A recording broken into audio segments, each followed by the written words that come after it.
But if I से जो भी तुम ब्लीच के बारे में जानते हो वो एक बस झूठ है। और जैसे तुम्हें पता है सोल की साइकिल्स, वो सोल की साइकिल कभी भी मेंटेन करने के लिए बनी ही नहीं थी। It was meant to be controlled. ओलिपस क्लेम करने को एक मेंटेन बैलेंस करता है, बट इफ ऐसे वो जो मेंटेन बैलेंस है वो बस एक प्रिजन है। और किसने पावर दी शिनिगामी को कोई जिएगा और कौन मरेगा, ये पावर शिनिगामी को किसने दी? और कभी भी सोल किंग ना आके इंटरफेयर। और सोल सोसाइटी एक मेंटेन जो बैलेंस करता है, वो एक प्रोटेक्टर नहीं है। सोल सोसाइटी एक ऐसा मेंटेन बैलेंस करता है कि ताकि सोल जो होती है ब्लीच की वो एक एंडलेस साइकिल में फंसी रहे। और क्विंसी, होलोस, आरंकार का एक रिएक्शन है उनके बेकार सिस्टम का। अगर सोल सोसाइटी सच में बैलेंस मेंटेन करने के लिए थी तो युवाच ने उसे झूठ क्यों बोला? युवाच एक कॉम्प्रेनर नहीं था, he wanted to break the system. और क्विंसी एक्समिनेशन को एक कभी भी बैलेंस बनाने के बारे में था ही नहीं, he was about to cover up. और जैसे तुमने देखा क्विंसी के पास पावर्स होती है, वो अपनी वो सारी सोल्स को इरेज कर सकता है। और यही इरेज वाला पार्ट ये पूरी सोल सोसाइटी के लिए थ्रेट था, क्योंकि सोल सोसाइटी काम ही ये होता है कि वो सोल्स को एक एंडलेस साइकिल में, लूप होल में डाल दे, ताकि वो दोबारा से उसी लूप होल में फंसी रहे और सोल सिनेमा से अपना काम करते रहे।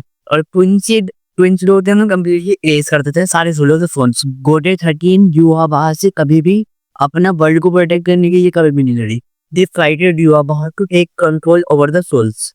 युवाबाहा एक ऐसा विलेन जिसकी पावर अलाउ करती है आगे के सच को देखने के लिए।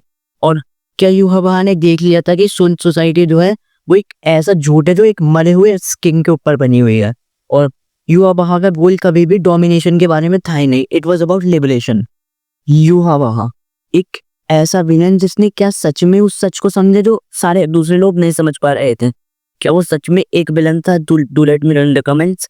अगर हम टाइम में पीछे जाए सोल किंग के बर्थ वाले टाइम पर, सोल किंग पैदा होते के साथ ही इम्प्रिजन नहीं हुआ था। सोल किंग को प्रिजन करवाया था दो जो उसके पावर से डरते थे, जैसे 5 ग्रेट नोबल फैमिलीज और इचिबे ने। यस, इचिबे योसुबे, जिसके बारे में मैंने अभी वीडियो में बात करी थी लास्ट वीडियो में।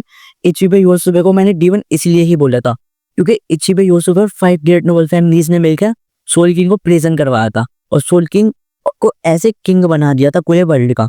सोल किंग नहीं था, वो एक ऐसे सैक्रिफाइसल फिगर बन के बैठ गया था, ना वो कुछ कर सकता। और उसके कोर को यूज करके उन्होंने 3 नए वर्ल्ड बनाए, वर्ल्ड ऑफ लिविंग, हेकोमुंडो और जिसे हम सोल सोसाइटी के नाम से जानते हैं। अगर मैं बोलूँ कि सोल किंग बैलेंस को प्रोटेक्ट नहीं कर रहा था, but he was the very reason कि जिस वजह से वो बैलेंस एग्जिस्ट भी करता है। और अगर तुम इचिगो का एग्जांपल लो, Ichigo Kurosaki is everything is one, जैसे सोल किंग है, he is a hybrid too. And Ichigo Kurosaki breaks the cycle of soul. Single fight was never about good or evil. It was about who will take the future controls of the souls. Even Soul Society, Asian, Queens, Alankars, they were all fighting to take the future controls of the souls. क्या soul society सच में souls का balance रख रही है, या वो एक ऐसी सोल सोसाइटी है जो पूरी सोल्स को एक एंडलेस लूप होल में फंसा देती है? So do let me no in the comments. और अगर सच में युवाबाहा जीत जाता तो क्या वो पूरी सोल सोसाइटी को बदल देता? Do you think Soul Society was right और they were killed souls in the endless cycle of control? So do you all think Yhwach सही था या गलत था? Do let me know your opinions in the comments. Till then take care.